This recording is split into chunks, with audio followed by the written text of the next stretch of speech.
तो स्वागत है आपका इस वीडियो में। आज हम लेकर आए हिंदी और मलयालम के सबसे महत्वपूर्ण क्वेश्चन जो UPTET CTET and other TC exam के लिए बहुत ही महत्वपूर्ण है। तो आप चैनल पे नए हैं तो चैनल को लाइक शेयर और सब्सक्राइब कर दे और हमारे वीडियो को लास्ट तक बने रहिएगा। तो चलिए वीडियो को स्टार्ट करते हैं। आज का हमारा पहला प्रश्न है कि हिंदी वर्णमाला में कुल कितने वर्ण माने जाते हैं। तो हिंदी वर्णमाला में हमारे 52 वर्ण माने जाते हैं। और दूसरा प्रश्न, हिंदी में स्वर कितने प्रकार के होते हैं। तो हिंदी में स्वर 3 प्रकार के होते हैं। कौन सा? हर्ष स्वर, दीर्घ स्वर और लुप्त स्वर होते हैं। क्वेश्चन नंबर 3, री किस प्रकार का स्वर है। जो री है वो किस प्रकार का स्वर? तो री हमारा हर्ष स्वर है, हर्ष स्वर है। क्वेश्चन नंबर 4, लुप्त स्वर का उच्चारण काल कितना होता है। लुप्त स्वर का उच्चारण काल कितना होता है। तो लुप्त स्वर का उच्चारण का 3 मात्रा होता है, 3 मात्रा।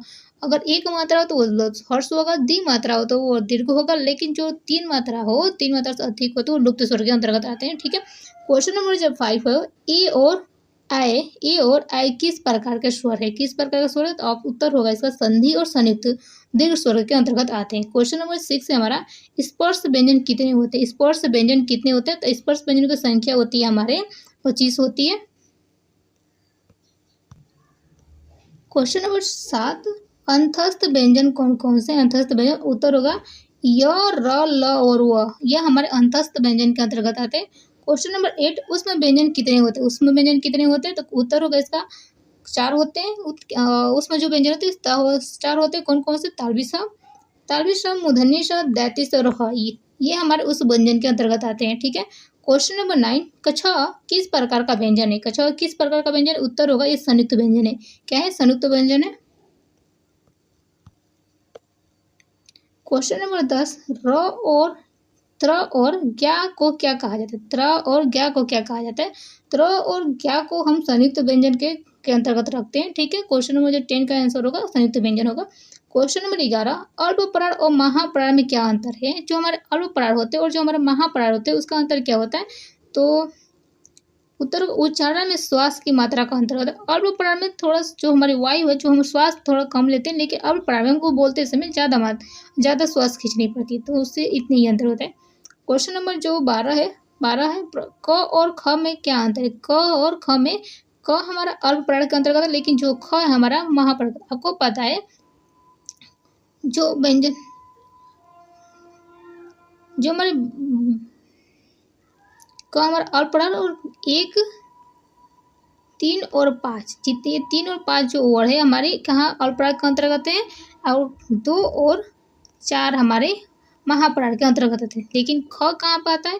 ख हमारे 2 नंबर पर आता है, तो इसलिए महाप्राण के अंतर्गत आता है। क्वेश्चन नंबर 13, अनुनासिक ध्वनि क्या है।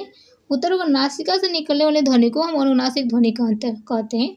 क्वेश्चन नंबर 14, अ और अ में क्या अंतर होता है। ये वाला अ में अनुस्वार का यूज होता है, लेकिन ऊपर वाले जो अचंद्र बिंदु है वहाँ पर अनुनासिक का यूज करते हैं। ठीक है। क्वेश्चन नंबर 15, अनुस्वार का प्रयोग कब होता है। अनुस्वार का प्रयोग कब होता है। अनुस्वार का तो आपको पता है उत्तर के वर्ग के पंचम अक्षर के स्थान पर क्या होता है। वर्ग के पंचम अक्षर के स्थान पर हम अनुस्वार का प्रयोग करते हैं। जैसे हमारा अंग है, इया है, ढ है, न है और म है, ये क्या है हमारे अनुस्वार के अंतर्गत आते हैं। ठीक है। क्वेश्चन नंबर 16, विसर्ग का उच्चारण कैसे करते हैं। विसर्ग को उच्चारण हम कैसे करते हैं। तो उत्तर हल्की श्वास के साथ हम विसर्ग का उच्चारण करते हैं। क्वेश्चन नंबर 17, ह किस वर्ग का व्यंजन। ह किस स्वर का व्यंजन। उत्तर होगा उसमें व्यंजन है। ठीक है। क्वेश्चन नंबर 18, कंठ ध्वनियाँ कौन सी है। कंठ की ध्वनियाँ कौन सी होती है। कंठ ध्वनियाँ क वर्ग के जितने भी व्यंजन है वो हमारे कंठ के द्वारा ही बोले जाते हैं। क, ख, ग, घ और अंग, ये क्या हमारे कंठ के द्वारा बोले जाने वाले प्रश्न है। क्वेश्चन नंबर 19, तालव्य ध्वनियाँ कौन कौन सी। तालव्य ध्वनियाँ कौन सी होती हैं।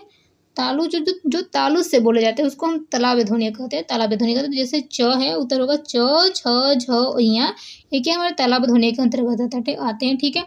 क्वेश्चन नंबर 20, मूर्धन्य ध्वनियाँ कौन सी है। मूर्धन्य ध्वनियाँ कौन सी है। तो उत्तर होगा ट, ठ, ड, ढ और अ को हम मूर्धा यानी कि मुंह से बोलते कहते हैं। मूर्धा यानी मुंह से बोलते हैं।